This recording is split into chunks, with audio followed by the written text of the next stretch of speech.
Hello and welcome to Meet the Authors. Today we're hosting our first session of this series, an opportunity to hear from and engage with authors of publications that were enabled by the Open Science Data Repository. Our format's going to involve a brief overview of the publication by each author, followed by 2 questions from me. Then we'll open up the floor for the authors to converse with each other or to respond questions from you, the audience.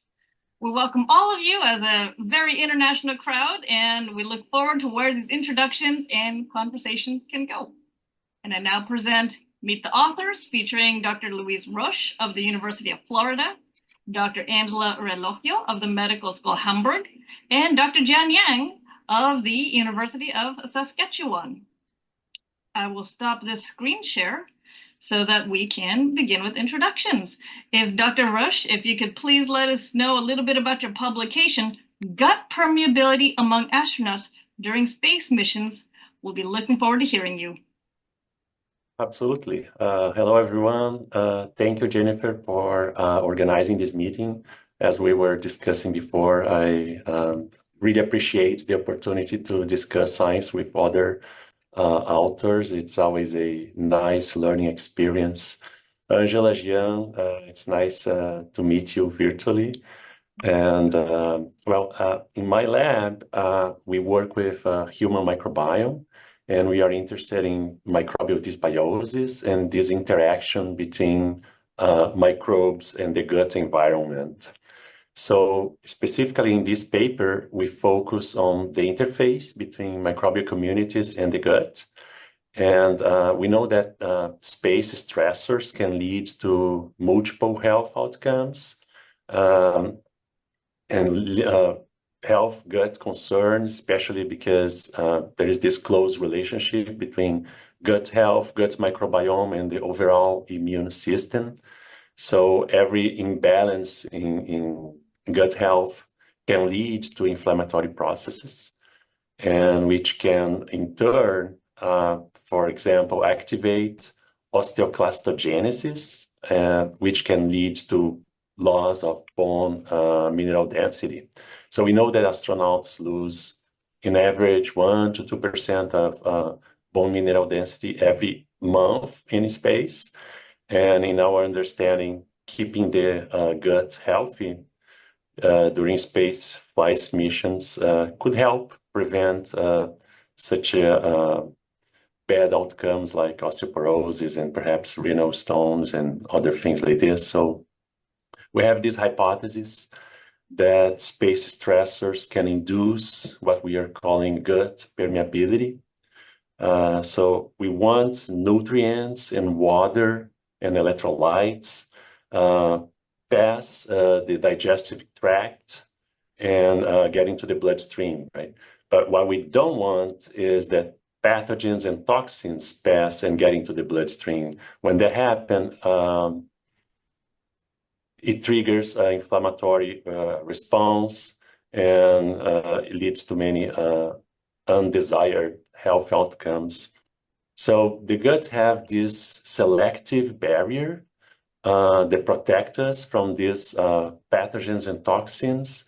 And the barrier is composed by many elements, including tight junction proteins that help to keep the cells sealed, seal the space between cells. But in my understanding, the most beautiful part of the gut barrier is the mucus layer. There is a mucus layer that protect or avoid or prevent microbes to get in touch with the human cell. So we know that microbial cell to host cell contact is the first step to develop a pathology. And this triggers immune response, and we don't want this barrier to be weakened or fragile or so. So under certain circumstances, this mucus layer can be weakened or thinner and leave the gut unprotected. So we are working on this interface, and to test this hypothesis within this specific paper, we use 5 different data sets from OSD repository.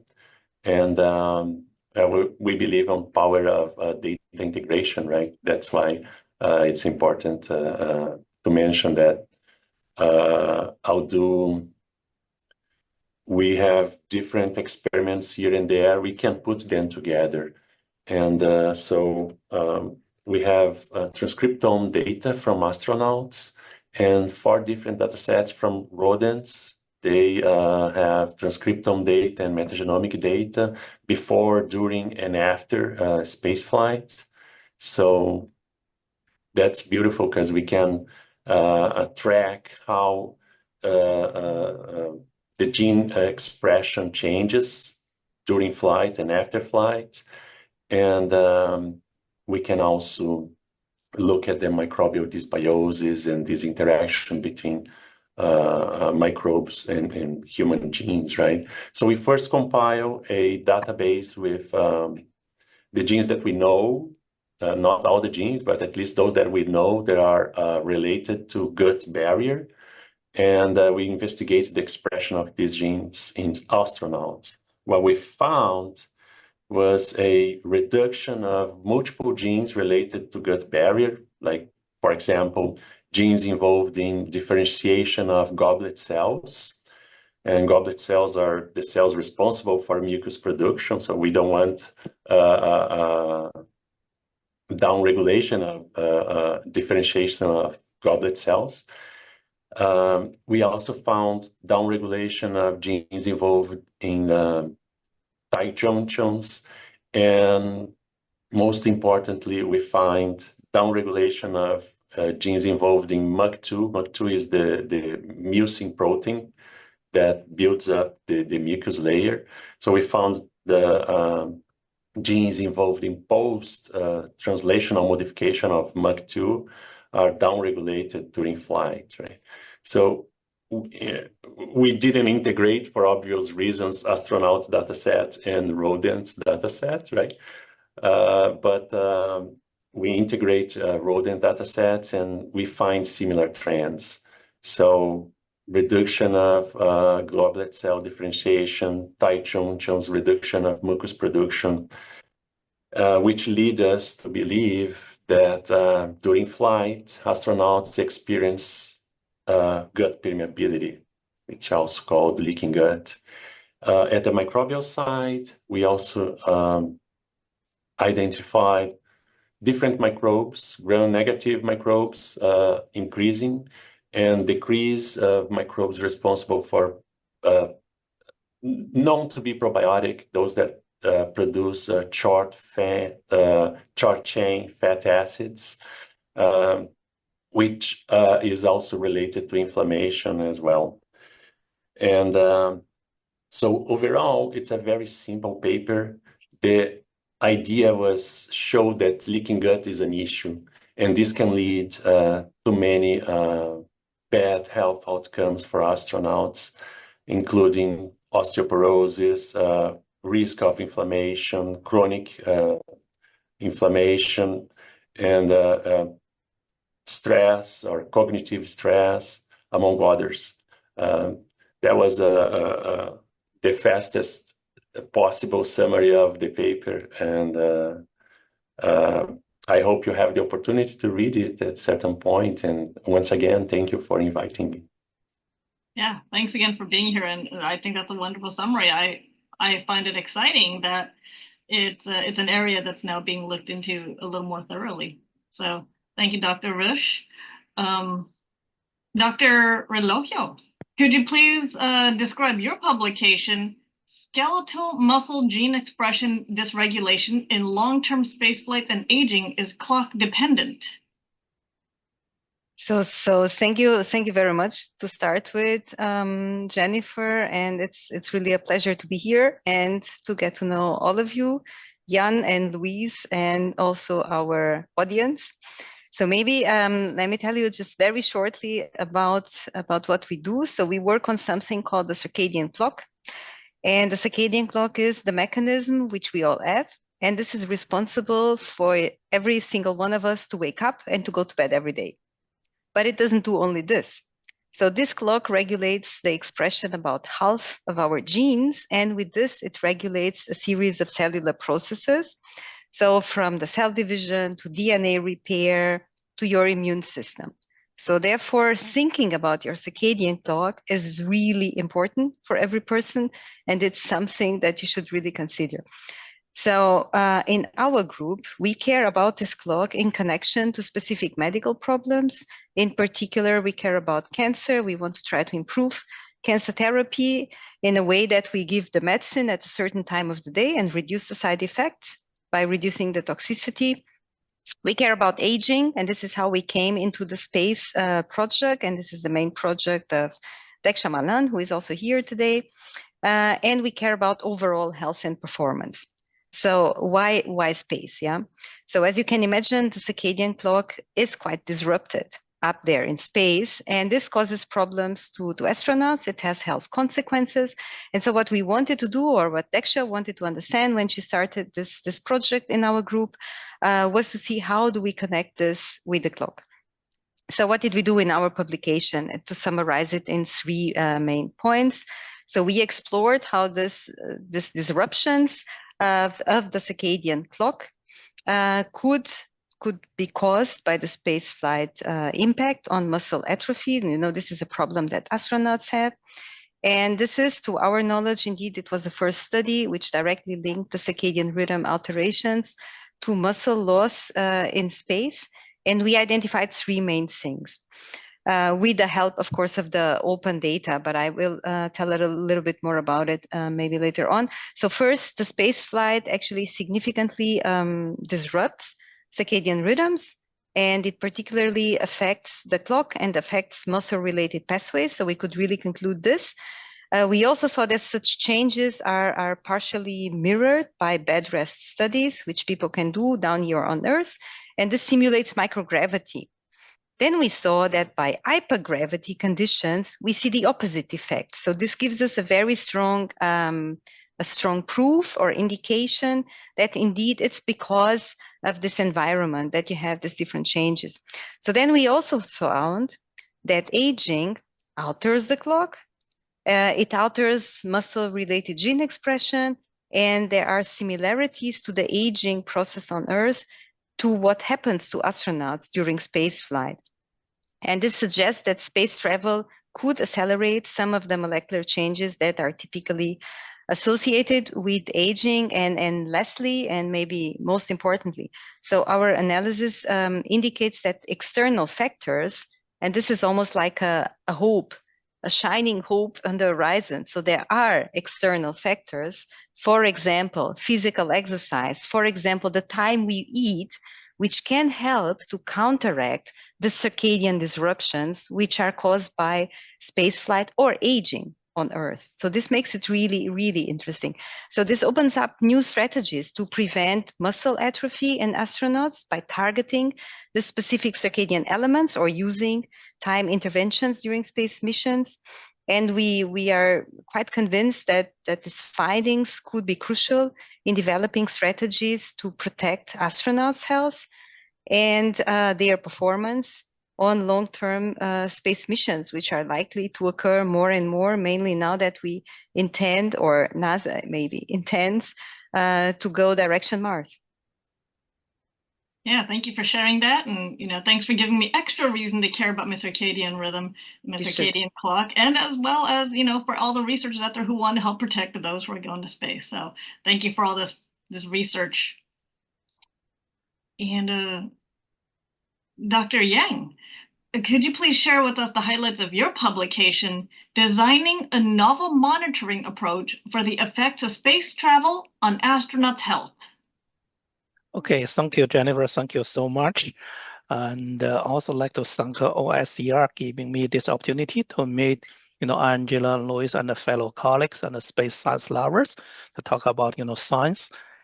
It's a big pleasure here. And it's all started, in summer when my summer student came to me and say, okay, let's do some science of space. Okay, my lab is focused on early diagnosis of cancer. Okay, that's the early stage. Well, our belief is, when we look at the whole genome, gene expression is widely studied. People talk about gene expression, how that related to different type of disease. But our belief is we still think that way is before the exchange of any expression, there's a change of the, the coordination. Gene regulation, anything happens, in our body requires coordination of multiple genes. It's never a single gene.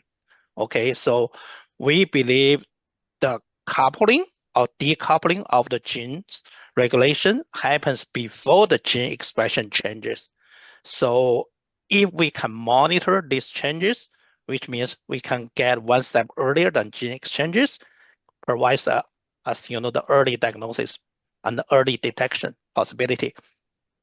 So we did that first with cancer, breast cancer, colon cancer. Our first paper published in this area, gene correlation changes 15 years ago. And then several years ago, got a summer student, Anurag Sakakar, very bright student, say, okay, a space science, space, fascinated about travel. He said, okay, let's do space science. Okay. I said, I also love it. My lab used to work with NASA on, the robust, the crystallization research. So I said, we started to look at the genome expression, from the space astronauts data, When we look at this, what we found that is for the whole genome is decoupling. In the space, the correlation, the genes are not coordinating well, which end up, dysregulation of many many signaling pathways, many, also, especially for disease regulating pathways. And then upon astronauts returning to the ground, we see some, recovery from the loss of correlation, but this process is kind of slow. So we thought maybe we can develop some early diagnosis kit to monitor the progression of the loss of gene regulation, so including gene expression and gene coordination, gene correlations. So we first analyze the data, see the whole genome, we see the changes, and then using a very strict selection criteria, we chose 218 genes, I think, and see what's going on with. We found these genes are more or less related to disease, especially cancer and neurological disease. And then further, we analyze using a very high selection criteria on correlation. We identified 32 genes, and we thought these 30 genes might be able to monitor the health condition of astronauts in space. Hopefully, we can, from there, we can develop some, medical intervention to stop or delay the progression of this gene decoupling, and which in turn prevent the happening of some diseases. So basically, that's a research. And recently, we get a new paper under consideration. It's in the same area. We basically expand a little bit, including more data sets. We normalize the different data sets and study the, the gene regulation, including, expression and correlation. We see the same trend. It's getting worse. Almost half of the whole genome changed in correlation, which is huge. On the other side, we further analyze, this change related to the neurological diseases. We can see that clearly that the genes regulating the neurological functions lost their correlations. They're not working together. Basically, hopefully it's under consideration for scientific reports. Hopefully we can get it published soon so people can take a look of the new, publication. Thank you so much. Thank you for sharing that. Thanks for the sneak peek at the upcoming publication. So I'll have some general level questions, 2 general level questions for each of the panelists. So if you could give maybe a short answer. My first question for each of you 3 is, why is your research critical as we work toward more human space exploration? And I think you touched upon it, but if you wanted to give a little more detail, that would be wonderful.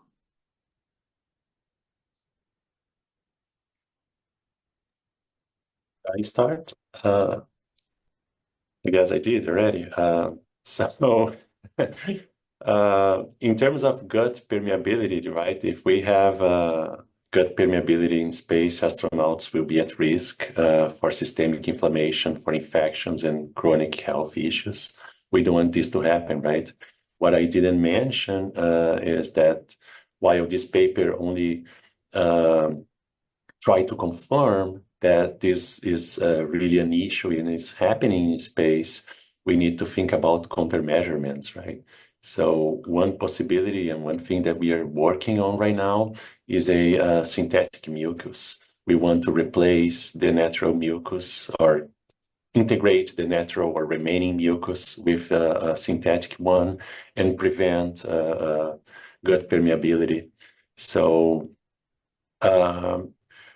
we know that gut permeability is not a priority within the list of health issues that astronauts might experience. However, it's related to a lot of the issues that are on the list.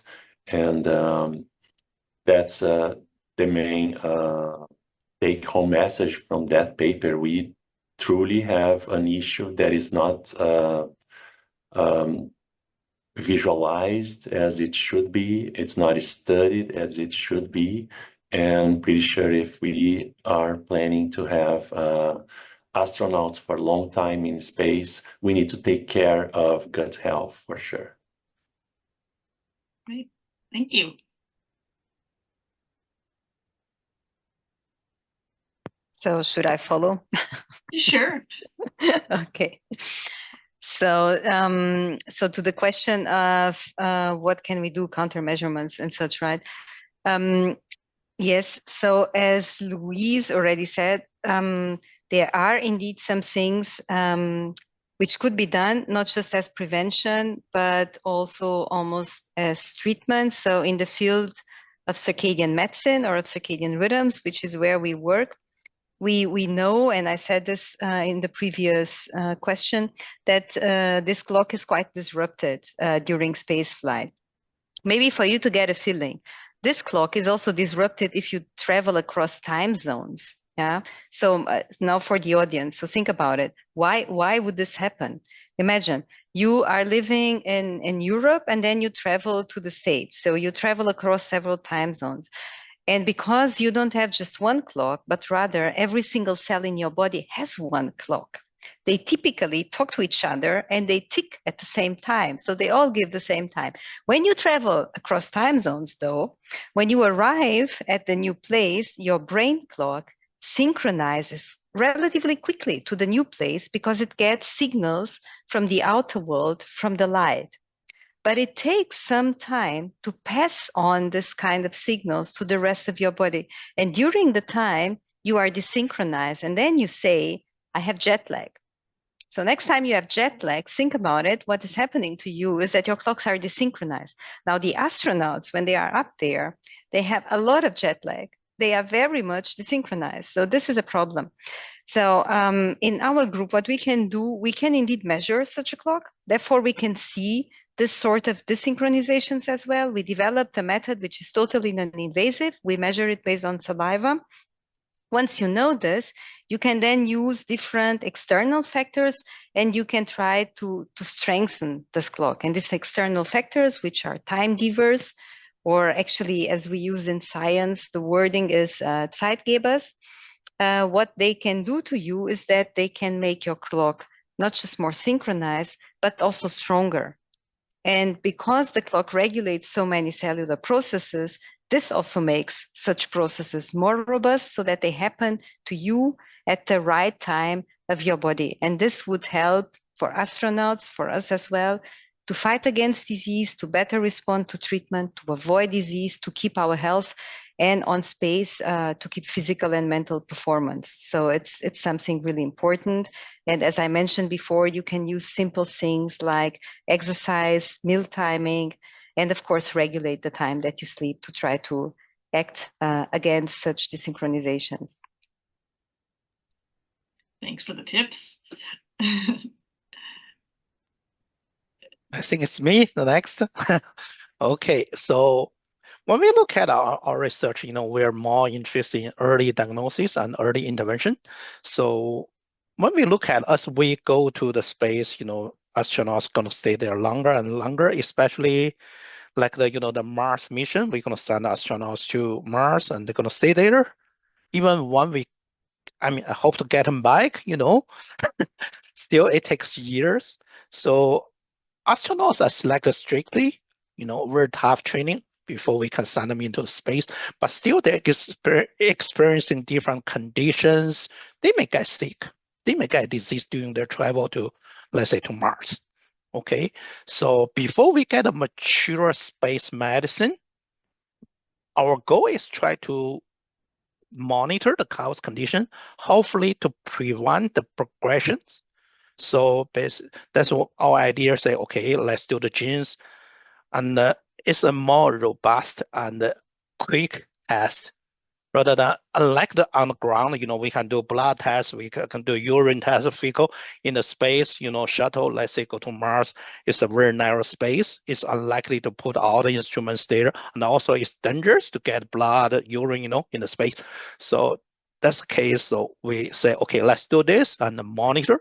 Hopefully from the microgravity and the International Space Station research, we can get some protocols to slow down this process. Another very key thing we really want to answer is when people in the space, we see this coupling of the gene regulation. Our question is whether we can reach a relatively stable state. Let's say people stay for years in space. Is there a stable state for the genome? If yes, what's the risk for different disease at this state? And also, what's the treatment if anything goes wrong? Let's say this person get ill, what's the treatment? It's definitely not the same as on the ground on Earth. Let's say dosage cannot be the same because our body, the gene expression is totally different. So we have to adjust. Basically, we started a new area, say space medicine. Right now it's pretty early. How can we treat astronauts when they get sick in space? That's the question. So let's say go to Mars. Astronauts stay there. And then our connection with Mars is very limited window. We cannot rely on the ground for this. So hopefully we get a protocol ready for them. Okay, this if this happens, let's say get an AI to tell, okay, the astronauts what to do next. Whether, we get a medicine, whatever is ready there. And hopefully, we can slow down, can help them. That's the case. And on the other side, we can communicate when we collect enough information, communicate back to the ground, to set up this, Hopefully, that's our idea is, how from the ground into the space. We cannot send a doctor with each astronaut into the space. That's unlikely. We cannot medical instruments into there. So we have to be, relatively mini-sized, things, for quick detection, quick diagnosis, quick treatment. That's our idea, basically what we want to do. Hopefully someday we can send some, ISA kit for space travel, to test them for just like clinical trials. We do the space trial. Yeah, thank you. So many considerations and so much progression going on in space medicine. Yeah. Very, very exciting.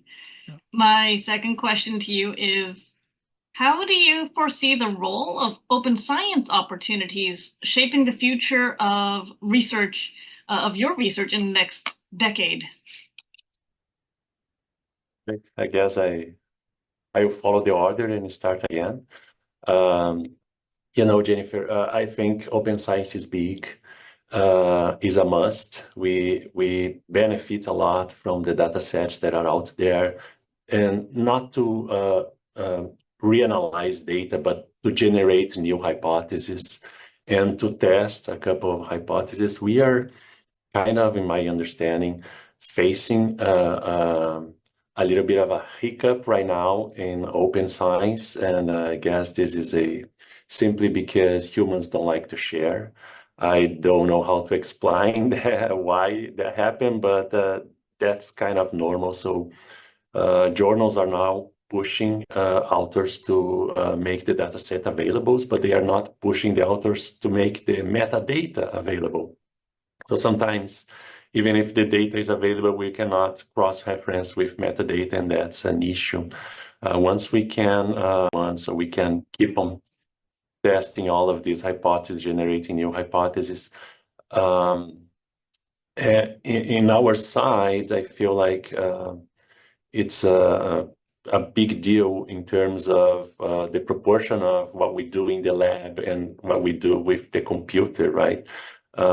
There is so many information available, and sometimes we just need to put them together.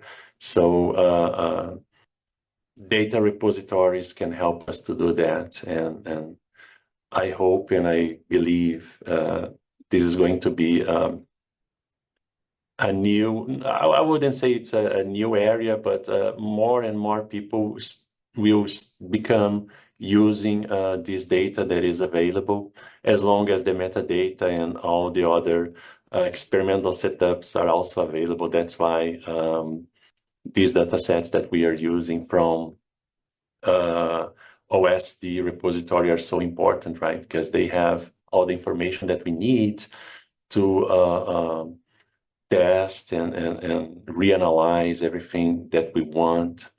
That's my short view. Not sure if this is for the next 10 years, but hopefully I expect to see more and more reanalysis and more new information coming from different types of data sets. Thanks, and I think it's so valuable that you mentioned the metadata that really helps drive how to build experimental research and so on. Thank you. So let me follow then maybe on the question of the open science. So yes, so I think this will play quite a transformative role in shaping the future of our research, mainly our research on circadian rhythms. So we are depending on data just like everybody else.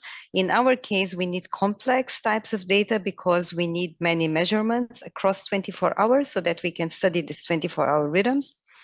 And this will be driving space medicine, I think, over the next decade. And I pretty hope, and I would be positive, that the availability of open access data sets, like the ones provided by the Gene Lab, which we also use, this has been proven to be quite invaluable in our exploration of how circadian rhythms are impacted by space travel.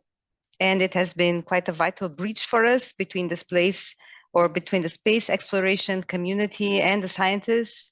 It gives us a huge amount of omics data sets, and this allows us to uncover this sort of molecular alterations in the circadian rhythms, in particular in our case for skeletal muscle. So for the future, I would think that open science would enable even greater collaboration across disciplines. So Luiz mentioned, as humans, we don't like so much to share, but I mean, I do hope and I'm positive that this will become more and more, and that we have different disciplines working together, and this would allow researchers worldwide to analyze, to share the data sets, and to accelerate discoveries, because this should be quite relevant for us. You know, a data set which I use to answer one question, somebody else can use to answer a totally different question. So it's a richness of data which is there, which is lost if we don't share.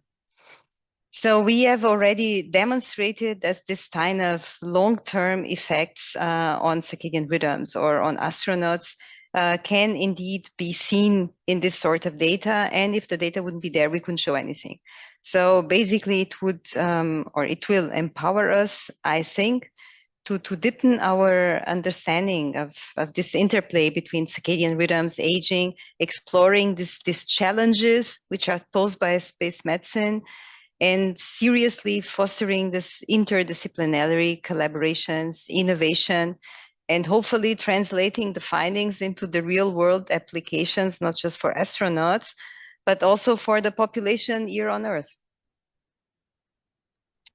Thanks, and I agree with you that I think there is an empowering factor in being able to do all these interdisciplinary studies together. Okay, I think I'm the next. I have following the order. Actually, I like to say open access, it's really important. For us, it's essential for our study. Without that, we cannot accomplish anything. So I think, like, Luiz and Angela said, it's a rich resource. People can analyze the data, look at the data from different angles to, get new hypotheses, test the new things.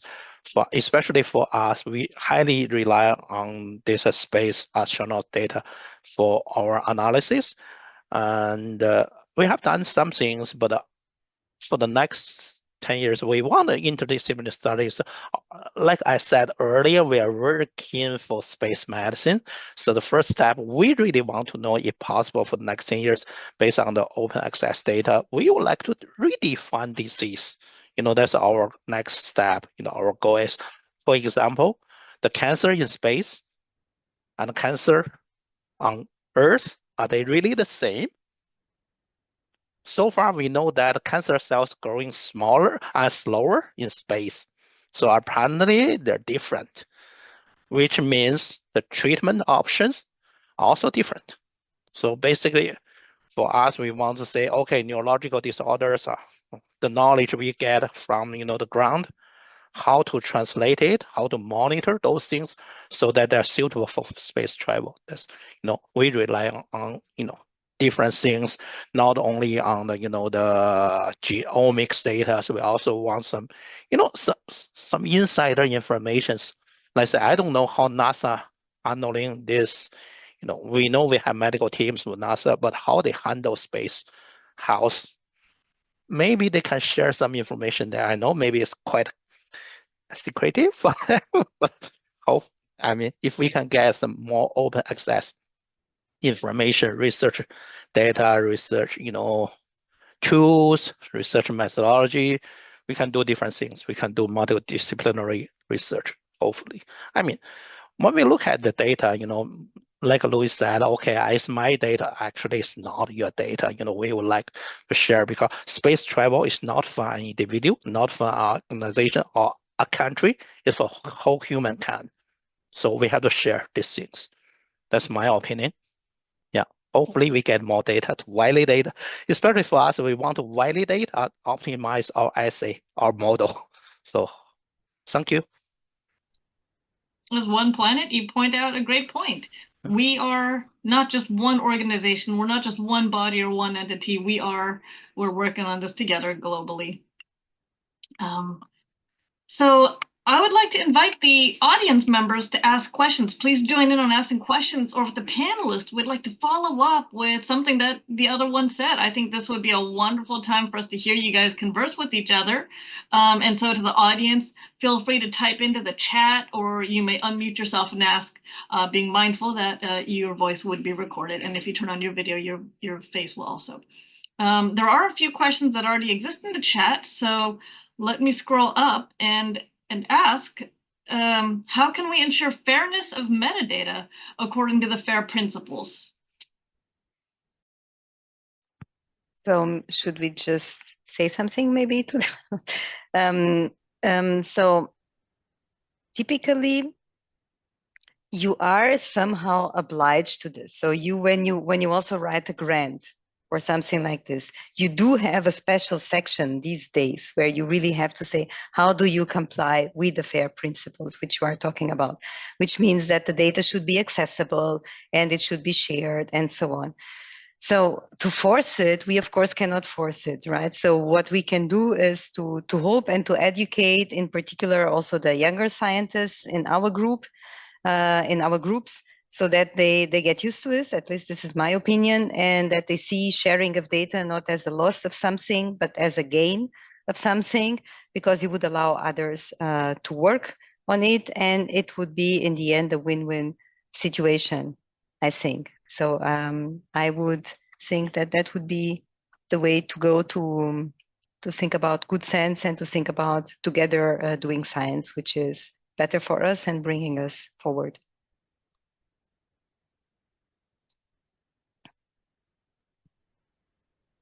Okay, for me, I think, FAIR, it's really important. We all follow the rules that tell the case, okay, the data, available for us, we send them. In the meantime, any data we generate should be shared with other people, because it's something I always tell my students is say, okay, look at this. When two people working on the same thing, is always better than one person working on the same thing. Okay, so the reason say, okay, some people access my data. Okay, I'm scared they're going to publish something. They publish, you publish, it's the same thing, right? It's about the knowledge. It does not mean they're going to do exactly the things you're doing. So unless you're running out of ideas, you don't know what you're doing by that time. So if you know what you're doing, it should be okay. Even they're working, say, people look at things, even the same thing from different angles, they get different views, they get different results. The real case maybe is the combination of all these things together, all the research come together to define the real situation. So that's my thought, my 2 cents for this question. I don't have a straightforward answer for this question, but I agree with my colleagues. Angela mentioned that we cannot force that sharing data. I think that perhaps is the main issue. We cannot ensure that metadata should be shared or in certain way. And every time we try to do something like this, history shows that we fail. The point is awareness, right? And it takes time convincing people how it's important. And I guess perhaps in our generation, maybe the best way we can do is teach our students how important it is, show them how this can be done, and especially showing that it's not harmless. This is harmless. Sharing data doesn't cause any harm. I think that perhaps is the main idea, and we need to spread this word somehow. I don't see any problem. Nobody's gonna lose the data if it was shared, but science will gain. That's the main point. An easy solution, I guess none of us have one, right? Otherwise, data sharing would be already not a problem. But the best that we can do is just keep spreading the word and say, look, this can be done. This is not so difficult. You help others. You help yourself because you have your work cited while you share data, right? So there are some benefits also for those that are sharing the data.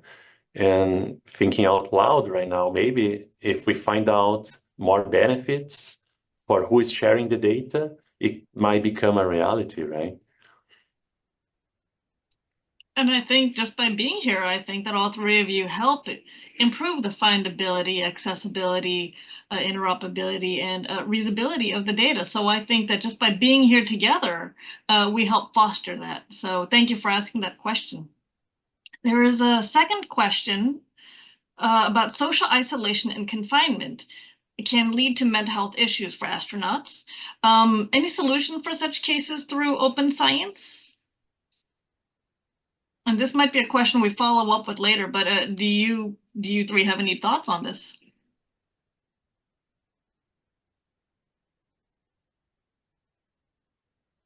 I think get a pet. Maybe. I don't know.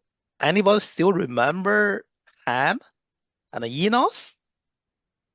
The 2 chimpanzees into space in the 1960s? I think maybe we can think about it if we about loneliness, about this mental health. I know from outside this space science, okay, from our observations of neurological things, we can see people are living a healthier life if they have a pet. So I don't know how realistic, to bring a pet into space for an astronaut. But recently, you see that the SpaceX launch recently. There's what's that? Aurora. That toy, Aurora. I think even this toy makes the astronauts a little bit happier, helps them a little bit. I mean, you know what I mean? It's just something, make them, say, okay, the loneliness, you're not alone. You keep on connecting, with the ground on the other side you have. Even you're by yourself, if something can make your life enjoyable a little bit, it can help. We cannot send too many people, like say send 30 people into space. I say that it's unlikely to happen. So more or less you get 2 to 6 astronauts at a time, So busy working and then enjoy some life, this.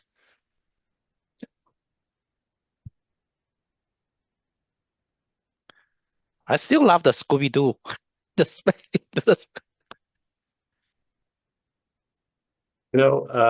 My understanding is that not everything can be solved with open science, right? We need an experiment to be done. We need data to be generated.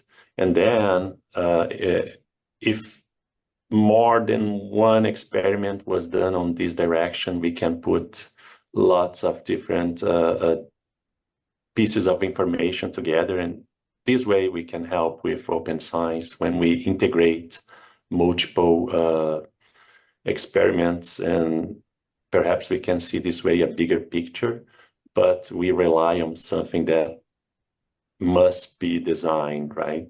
The data must be there, and that's the limitation. Yeah, it's kind of hard to see open data, for this type of loneliness research, So I really don't know how really to handle these things, It's mental health issue unless we do some psychological studies, The psychological, yeah. Oh, sorry. I was going to say in the circadian field, it's actually funny because the first experiments, which were made quite some time ago, to show that humans also have some kind of a clock, they were done with people under isolation, so not alone, but isolated from the external world. So they were in Germany in bunkers of the Second World War. So they didn't know what time it was outside. They could just turn the lights and so on. And so they saw that these people, of course, they had some issues, mental problems and so on. But I mean, they could still have their day, but their rhythm was actually being changed if they wouldn't have a clock to tell them every day what time is it. So they were kind of getting delayed every day. But yeah, as Luis said, so this is not also in connection to the open science. It's just a experiment itself. So we first need the data, then we can care about the open science. Valuable points. You have a corollary question, I think a corollary to the FAIR comment about the CARE principles, which is the collective benefit, the authority to control, the responsibility and ethics, particularly looking at how open science doesn't always necessarily engage with Indigenous peoples' rights and interests. Might you happen to have any comments on that? So to be honest, I'm not sure if I really understood the question. So is the question regarding if it's ethical enough to share the data or not? So maybe if it's in this direction, so what I could say would be, so we also do experiments. We do clinical studies with people in hospitals. If we have such data, we cannot just like that put it online, obviously.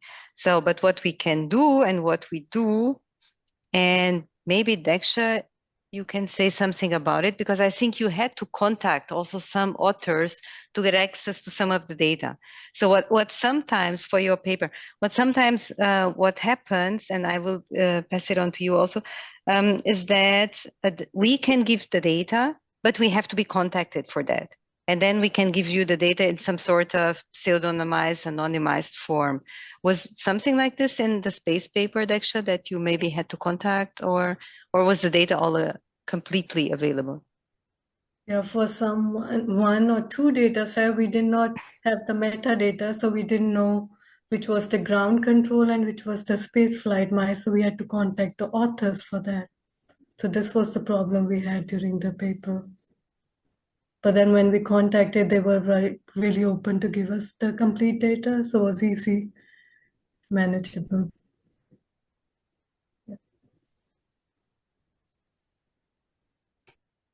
Yeah, I think the principles are very specific to Indigenous people. But go ahead, Yvette, you've got your hand raised. Go ahead and ask as you would like it. Sure. Thank you so much. It's been really fascinating. Thank you all so much for sharing all of this really interesting knowledge. In fact, she's right. The care principles are specific to how we honor when we work with specific Indigenous, or even when we think about marginalized communities within the health sector and within this health, human health research. How do we respect and honor the sovereignty over their data, and especially in this digital age? So when you look at the care principles, I put the link in the chat. This is something that's been shared over the last year or two more widely, so that it complements FAIR. So I think it's just in the same line of how do we ethically consider human health research with different populations.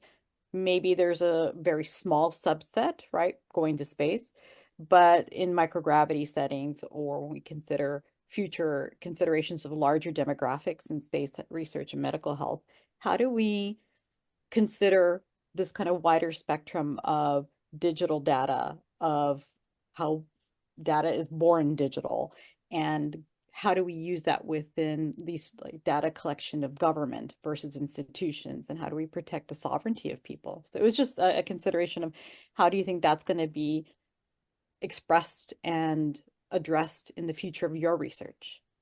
Thank you. So yes, thank you for the question. So maybe it's just what I can tell you is how it happens in our case. So we are located in Europe, in Hamburg, in Germany.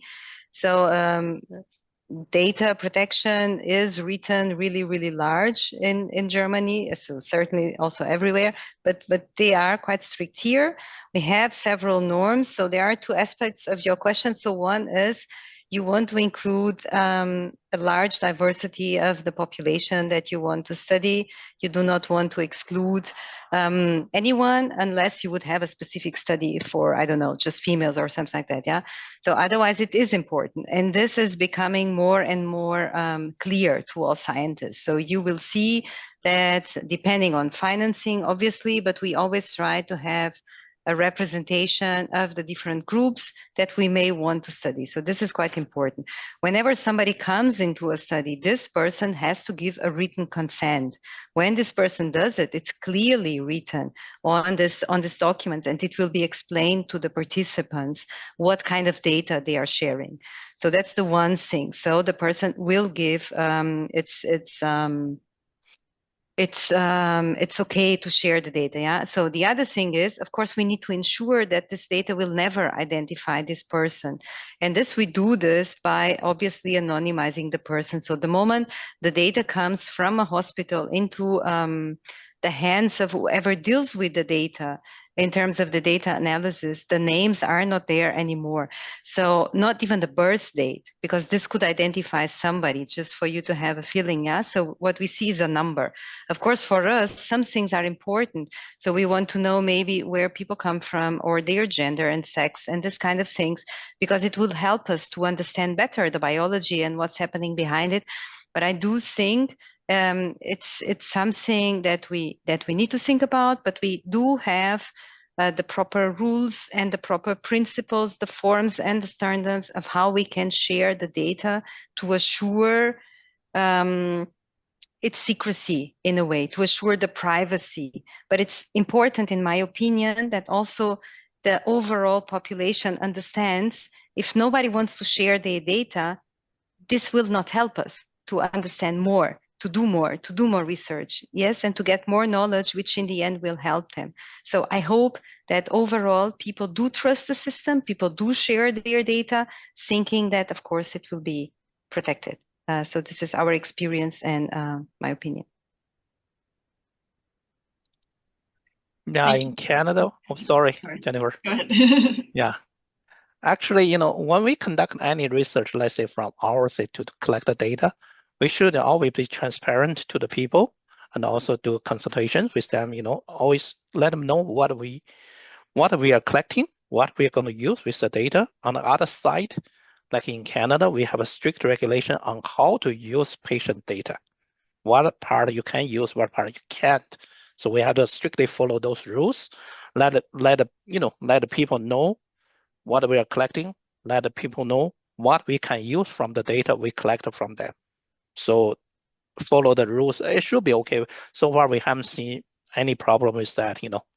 Basically, you cannot release the patient's personal information, medical history, all these things you cannot. You just get what part you want. You just say, okay, for this group of people, general age, gender distribution. That's it. You don't need, details. This is patient John Smith. Get not to that level. Okay, so we have to protect people's privacy. Okay.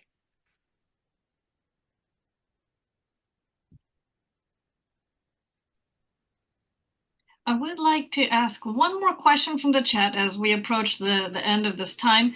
So if we could briefly address this question, what bioinformatic techniques and tools do the panel recommend for supporting open science research? If you could please answer that question briefly, I'd appreciate it. So this is a question which is asking for Deksha, I think. Who was the person in our space paper to deal with the entire bioinformatics? So do you want to give some tips, Deksha? Yeah, like for us, the situation was completely different because we had data sets which were not space related. So we downloaded the raw data. So for us, we had to do the pre-processing using the same steps which we were using for our circadian data sets. But as far as I remember, on NASA Gene Lab, there's also a process data, the file which you can check if the genes are up or down regulated. They all are analyzed using the same pattern, like the same tools or packages are used to analyze those data. So you could compare easily one data to another. So as far as I remember, for RNA-seq was specific packages like STAR for alignment. Those are the standard packages which are used, but it depends which type of data you're gonna analyze. But as far as I remember, it's on Gene Lab with the same methodology. So basically, you can use the same softwares which we are kind of used to using. So it's not that open data. It's that exotic that you cannot work with it. Yeah. Let me contribute a little bit with this answer. My understanding is that every single experiment introduce a different type of variation, and that's the main or the biggest challenge that we face when we try to integrate different data sets. So we rely on algorithms that can remove, for instance, batch effect, or that can reduce variation intrinsic from a very specific experimental setup. I guess that's the main challenge, because without proper controls, we don't know exactly what is the variation, the source of variation, but definitely sometimes we can see differences within data sets just because they came from different experiments where people use different technology, for instance, for sequencing or so. So to me, that the biggest challenge is integration. There is a couple of algorithms available for integrate data. They all have good and bad sides, like everything that we do, right? But, let me just bring your attention for a comment from Patricia Sampaio. She was mentioning like where the fear or resistance to share data came from. I think she raised a quite interesting point, right? What about the system? How we evolve in our careers, right? What is the weight of publication and how important publication would be for us, and sharing data can interfere in that. How, as a professor or as a research, we are all evaluated in our career. And perhaps this is an important point to bring, because we need to play the game, right? We all need to move forward, and we follow the regulations to obtain the score that we need, to have more citations. Sometimes we need to publish more, or do we need to publish in a high quality journal? How we deal with this, and this all interfere in how we share the data and how we share results and etc. I think it's an important point. So go ahead and share with us any last thoughts you might have. I just hope there are more people, more researchers love space science, and we can work together to move forward, for the next generation, young kids show interest, we help them, and then they're going to get some brilliant ideas for space travel. When I look at NASA, I'm really amazed by NASA, especially, when I look at the control team. They're young people. They're much younger than me. They're brilliant. They're doing the good work. I think we need more young scientists showing interest in this area and going to move things forward. I mean, they got new ideas. That's my hope, my wish, whatever. So, apart from science and the beauty of gut permeability and the microbiome, thank you for everyone that post a comment, share your thoughts, and provide ideas. I love this time. Thank you. So also from my side, thanks a lot for having us here and for listening to us, for asking your questions, and maybe if there is something you could keep in your mind regarding our particular topic of research. So let me tell you that we evolved the circadian clock, and for some reason, we seem to be made to be rhythmic. So it has to be important somehow. And it not just holds our cells together, but our type of research has to bring many different fields of science together. So it's a truly interdisciplinary type of research. So whether it is on Earth, Mars, or any other planet, do join us. Let's do circadian research together. Thank you. So thank you for sharing those thoughts. If any of you in the audience were especially interested in the topics mentioned today or want to follow up with conversations, please feel free to continue these conversations, maybe even through our analysis working groups or through the QR code and link provided displayed on the screen. So thank you, panelists. Thank you, attendees, for participating today in our first Meet the Authors. And I look forward to seeing you at future sessions. Thank you, everyone. Thank you. Thank you. Bye-bye. Thank you. Bye.